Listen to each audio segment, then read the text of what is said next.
წინა წლის 4 დეკემბერს გაუგზავნე ჯანდაცვის მინისტრს. და ვკითხე, არის თუ არა ინფორმაცია რა ნივთიერებებია გამოყენებული, იმიტომ ამ ნივთიერებებს, ამ სემსადენ აირებს, სხვადასხვა რომელსაც იყენებენ სხვადასხვა ესეთ გამოსვლების, ან თქვათ, ვანდალური აქტების დროს იყენებენ ევროპაშიც, მაგრამ ინფორმაცია მიდის ყველგან სასწრაფო დახმარების სამსახურში, ყველა კლინიკაში, რომელი ნივთიერებაა გამოყენებული, რა პრობლემები შეიძლება იყოს, ანტიდოტი თუ არსებობს, რომელი ანტიდოტის გამოყენება შეიძლება და აქ ზუსტად ინფორმაცია ბევრჯერ მოყვა ჯანდაცვის მინისტრმა, გამომიგზავნა პასუხი 12 დეკემბერს მივიღე.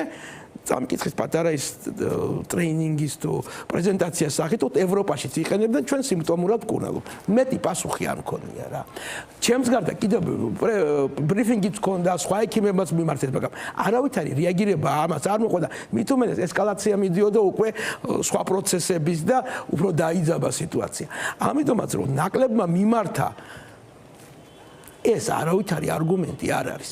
კიდევ გვჭირდება ზუსტი დასახელება არსებობს თუ არა ამ ნივთიერების შერევის პროტოკოლი, მით უმეტეს წყალში, მით უმეტეს დაბალ ტემპერატურაზე ანუციო და საკმაოდ ძალიან ციო და ალბათ ყველას გვახსოვს და სადმე თუ არის ამის პრეცედენტი ამის გამოყენების და თუ არის გამოყენება, რა გვერდითი მოვლენები ამას. ამაზე პასუხი არ აქვს. ეს ხუთდღიანი ეგრეთ წოდებული გამოკვლევა, რატომ გამოძიება, რომელიც მარტო 3 და 4 დეკემბერს შეეხო, ესაც ვერ გავიგე რატო.